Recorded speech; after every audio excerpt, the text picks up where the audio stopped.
Architect की field है, तो आर्किटेक्ट की फील्ड आपने कैसे स्टार्ट की सर? वो पहला थॉट आपके माइंड में क्या आया और आपने के साथ बात करने के लिए? Actually I am civil engineer. जब मैं छोटा था ना, जब ब्रिज बनते थे, बड़ी बड़ी बिल्डिंग बनती थी, पहले से वो छोटे बच्चे के दिमाग में कुछ क्यूरियोसिटी होती है, मुझे डॉक्टर बनना है, इंजीनियर बनना है, बस मुझे इंजीनियर बनना है। एकदम अच्छे से जो कस्टमर को डिलीवर किया, तो कस्टमर का तब एक्सप्रेशन क्या था सर? काफी लोगों को नॉलेज नहीं था कि व्हाट इज द टंकी। उस लोग अपना टंकी को वो अपना पानी का टंकी समझते थे। जी, सर्च करता है तो आपकी कंपनी ही नाम टॉप पे आती है, तो उसका क्या रीजन होगा सर? वो मार्केट में स्टडी करके ही आता है, कहीं ना कहीं इंक्वायरी की होती है, अपने काम देखा होता है। पर आ जाओ और अपना सपना सही चल रहा है कि नहीं चल रहा है, आपके एक्सपेक्टेशन के हिसाब से प्रॉब्लम सॉल्व की हो। और वो सबसे बड़ी मेरी प्रॉब्लम है अकाउंटिंग। एक्सपेक्टेशन थी कि मुझे ये डेडलाइन से पहले काम चाहिए। मैंने 6 बेडरूम, उसमें मेरी टीम का बहुत बड़ा सपोर्ट था। रात को 12-1 बजे तक काम किया। इंडिया वर्ल्ड की चौथी इकोनॉमी बन गई, तीसरी इकोनॉमी बनने में कुछ भी।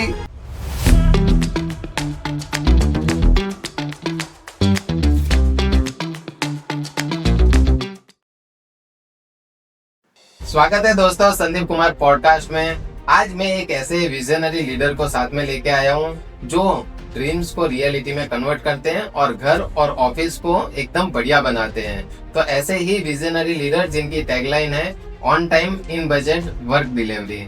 तो रोशन सर आरवी कंस्ट्रक्शन के ऑनर आज हमारे साथ में हैं। तो सर मैं पूछना चाहूंगा कि आरवी कंस्ट्रक्शन जो आर्किटेक्ट की फील्ड है, तो आर्किटेक्ट की फील्ड आपने कैसे स्टार्ट की सर? वो पहला थॉट आपके माइंड में क्या आया और आपने आर्किटेक्ट फील्ड सिलेक्ट की?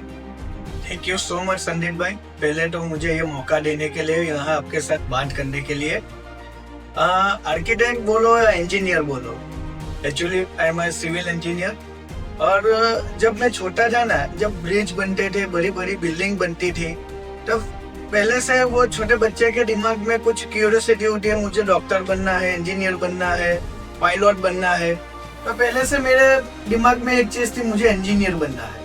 और उसी पैशन को साथ में लेके आज मैं यहाँ हूँ। तो सर मैं पूछना चाहूंगा कि आपने जो आर्किटेक्ट फील्ड सिलेक्ट की, तो उसके अंदर आपने क्या योगदान दिए, मतलब आपने क्या सेक्रीफाइस किए या क्या एफर्ट्स लगाए आर्किटेक्ट के अंदर, जब स्कूल के अंदर और कॉलेज के अंदर आपने जो लगा के आगे बढ़े?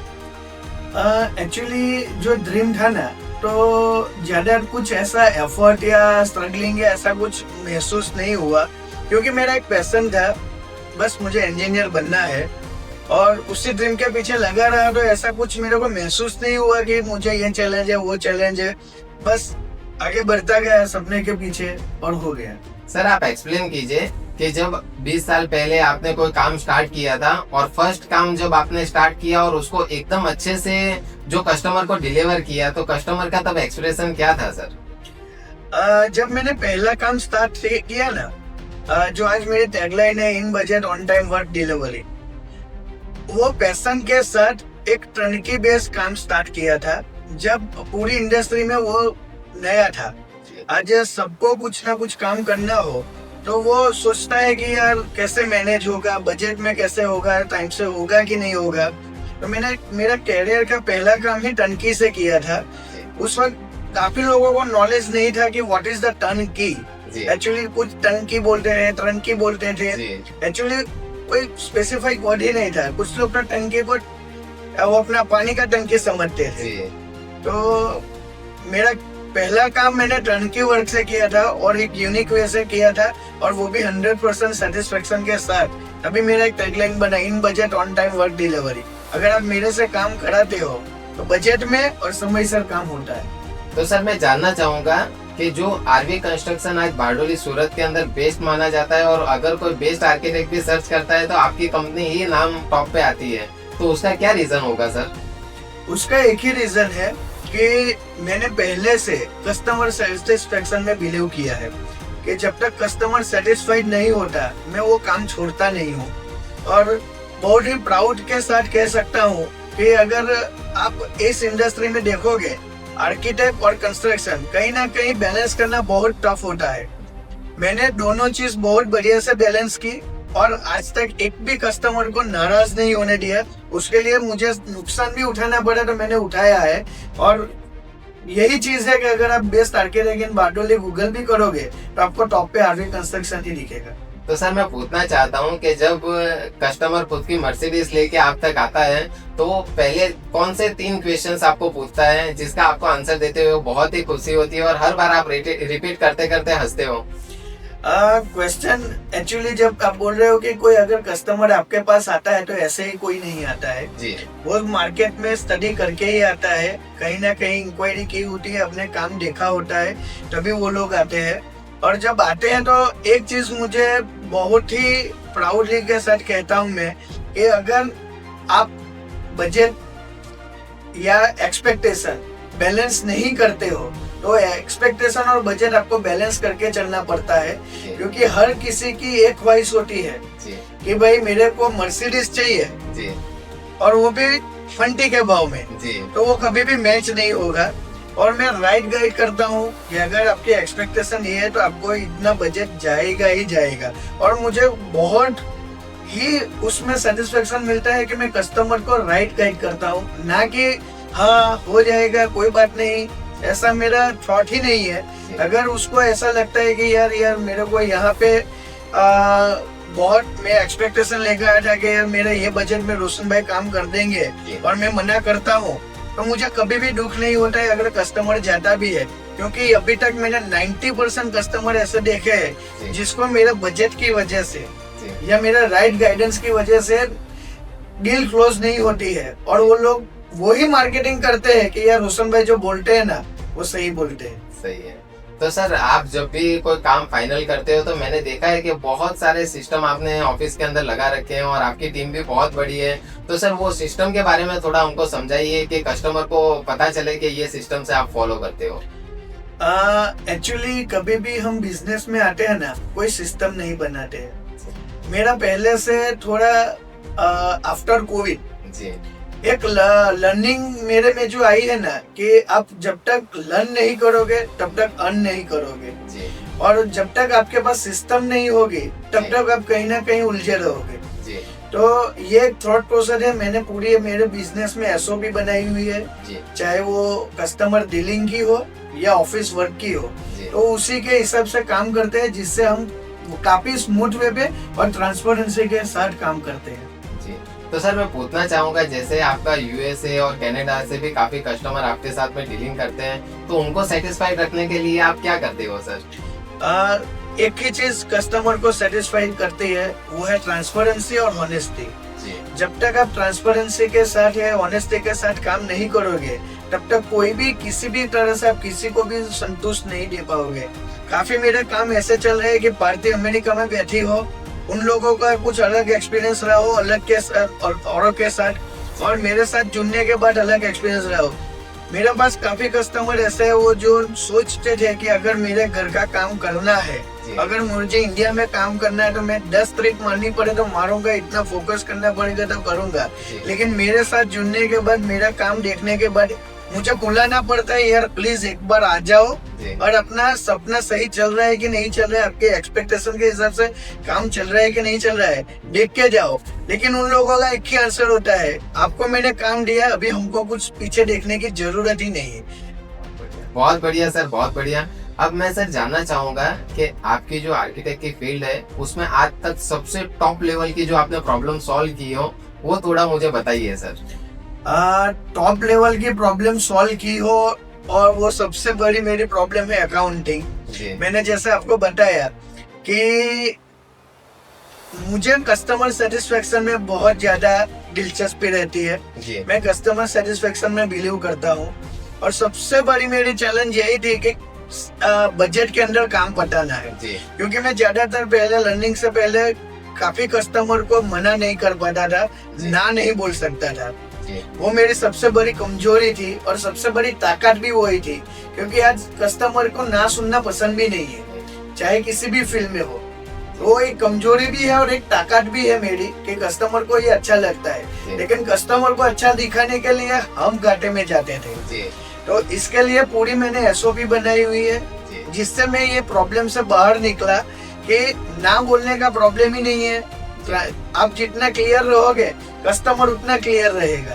तो मेरी सबसे बड़ी प्रॉब्लम थी ना नहीं बोल पाता था, और वो ना बोलने की मुझे जरूरत भी नहीं रही। जी।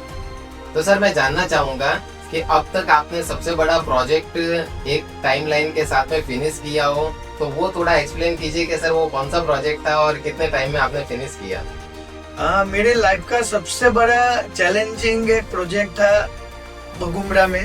जी। वहाँ पे कस्टमर को एक्सपेक्टेशन थी कि मुझे ये डेडलाइन से पहले काम चाहिए। वो मेरी लाइफ का पहला ऐसा काम था जो 8 महीने में मैंने 6 बेडरूम, जी। 4 हॉल ओ। और 2 किचन का काम 8 महीने में लॉक एंड की के साथ कंप्लीट किया था। उसमें मेरी टीम का बहुत बड़ा सपोर्ट था। रात को 12-1 बजे तक काम किया। जी। दीपावली हो या कुछ भी त्योहार हो, उन्होंने नहीं देखा। इवन मैंने भी दीपावली के दिन रात को 10 बजे जाके इंस्पेक्शन किया कि सही काम चल रहा है कि नहीं चल रहा है, क्योंकि उनके घर में शादी का माहौल था। अचानक शादी प्लान हो गई और जो काम मैंने 12 महीने का टाइम दिया था वो मुझे काम 8 महीने में कंप्लीट करना पड़ा, और वही मेरा लाइफ का सबसे बड़ा चैलेंजिंग काम था। उसके बाद तो मैंने मानो कि जैसा आदत से हो गए, 8-10 महीने में तो मैं ऐसे ही काम कंप्लीट कर देता हूँ। जी, बहुत बढ़िया सर। अब मैं जानना चाहूंगा सर कि आने वाले 10 साल बाद में आरवी कंस्ट्रक्शन को आप कौन सी ऊंचाई पे देख रहे हो? आरवी कंस्ट्रक्शन को मैं एक एमएनसी मल्टीनेशनल कंपनी के तौर पे देख रहा हूँ, क्योंकि फ्यूचर मेरा भी यूएसए है। जी। मैं सिस्टम फॉलो ऐसे ही करता हूँ कि मेरा इंडिया में तो ऑफिस हो, इंडिया के अलावा और भी कंट्री में और भी डिस्ट्रिक्ट में ऑफिस हो, उसके वही फोकस पे लेके हम आगे चल रहे हैं। तो सर मैं जानना चाहूंगा कि मल्टीपल ऑफिसेस करने की आप बात कर रहे हो, तो सर वो टीम के बिना तो नहीं पॉसिबल है। तो आज के जो यंगस्टर्स हैं जो आर्किटेक्ट और इंजीनियरिंग के फील्ड से आगे बढ़ रहे हैं, तो उनको क्या मैसेज देना चाहोगे आप? कोई भी चीज पैशन के बिना अधूरी है। अगर आप पैशन से काम करोगे तो बहुत ही आसानी से और अच्छी तरह से आप कर पाओगे। तो किसी को भी सिर्फ किसी को देख के या किसी को बड़ा बन के या किसी को सिर्फ फॉलो करके आप उसके पीछे नहीं भाग सकते हो। जी। आपके अंदर भी एक आग होनी चाहिए और उस आग से आप कभी भी कहीं पे भी नहीं रुकोगे। जी।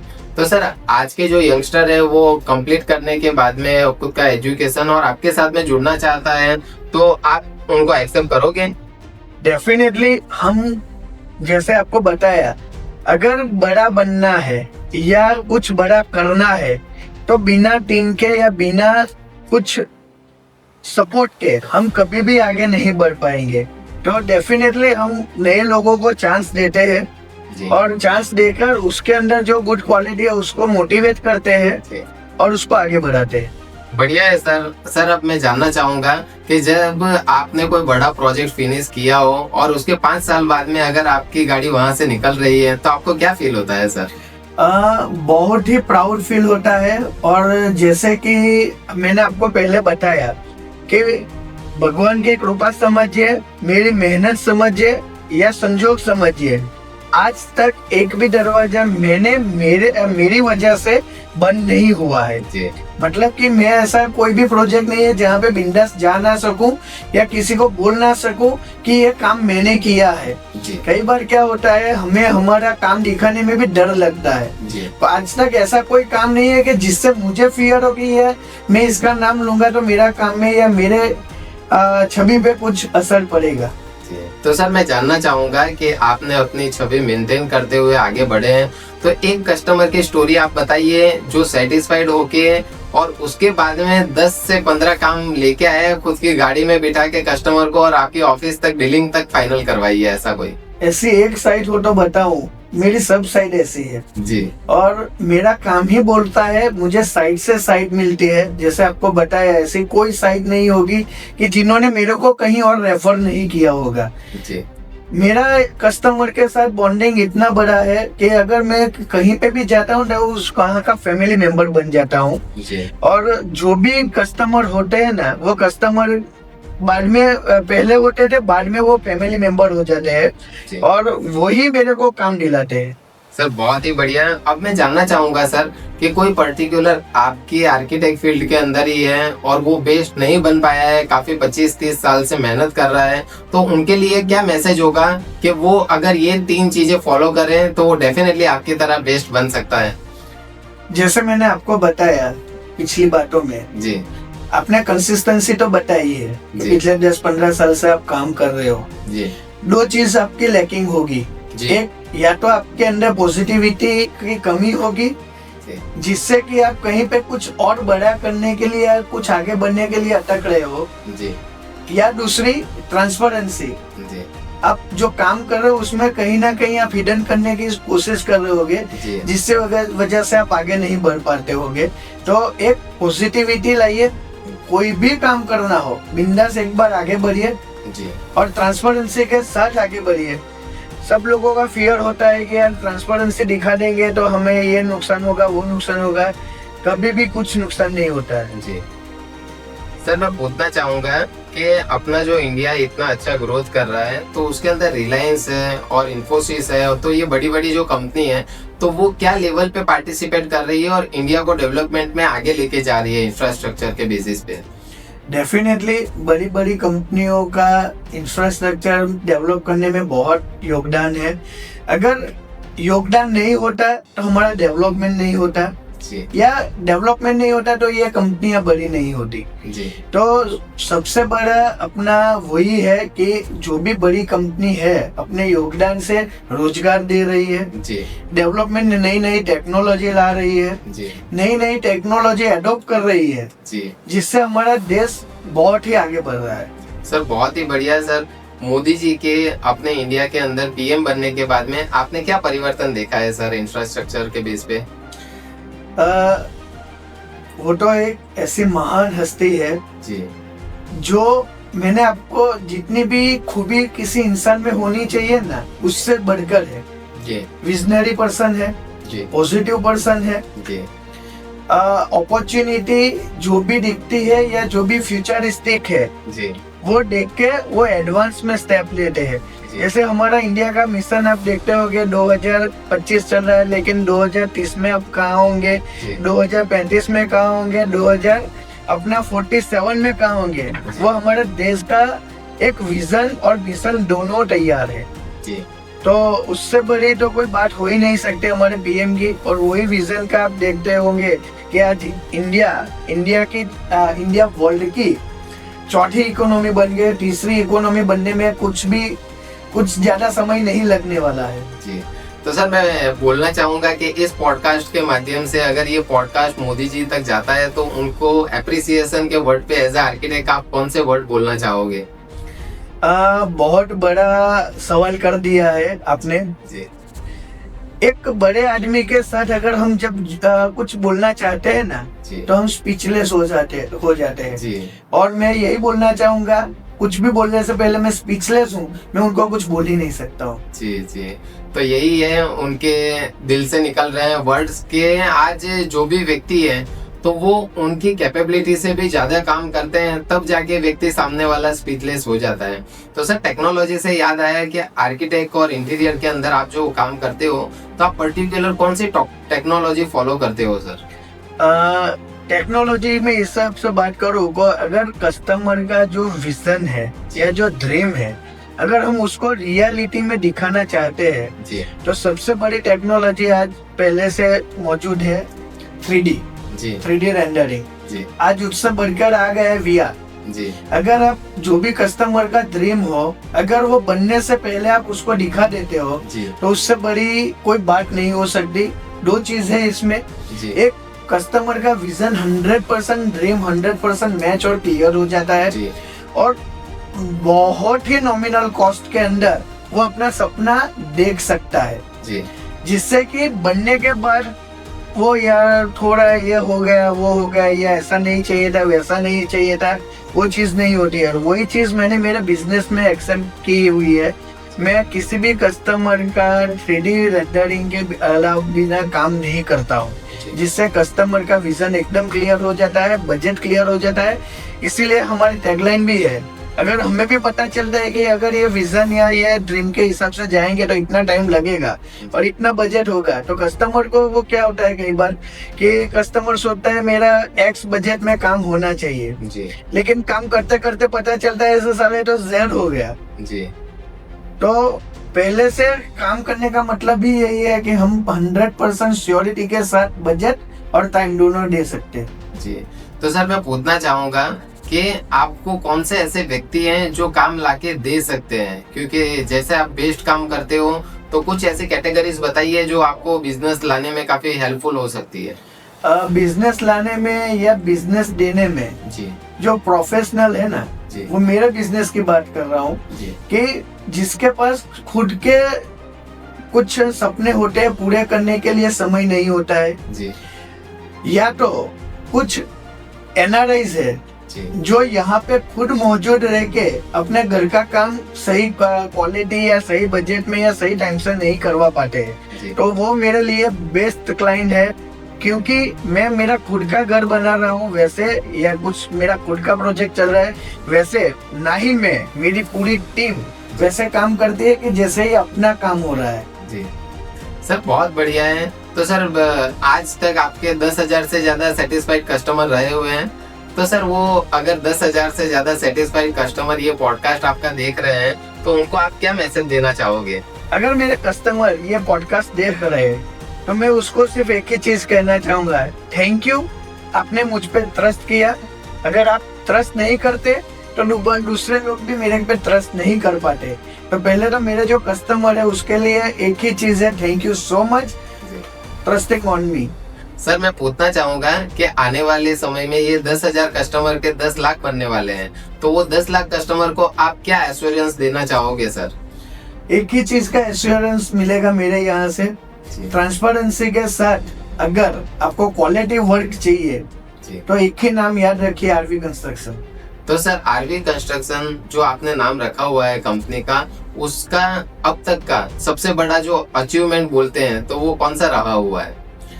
अचीवमेंट यही है कि मैंने, आप जो बोल रहे हो, एक कस्टमर से अगर आप जो भी नंबर पे जाते हो जी वो एक सबसे बड़ी अचीवमेंट है। जी और वही मेरी अचीवमेंट है कि मैं कस्टमर्स मल्टीप्लिकेशन में बढ़ा रहा हूँ। जी। तो दोस्तों आज बारडोली सूरत के बेस्ट आर्किटेक्ट हमारे साथ में बैठे हुए हैं रोशन जी पटेल, और उनकी जो कैपेबिलिटी है, तो कैपेबिलिटी से भी बढ़ के उन्होंने वर्क डिलीवर किया है। तो हमेशा वो एक ही चीज बोलते हैं कि हमारे पास अगर कस्टमर आता है तो ऑन टाइम इन बजट हम उनको वर्क डिलीवर करते हैं और हमारे कस्टमर सेटिस्फाइड रहे, वही हमारा मोटो रहता है। दोस्तों आर्किटेक्ट रिलेटेड आपको कोई भी क्वेश्चन हो तो आप डेफिनेटली हमें मैसेज कर सकते हैं, और अगर आपके मैसेज हमें सही लगे तो हम सेकंड पॉडकास्ट डेफिनेटली लेके आएंगे। Thank you.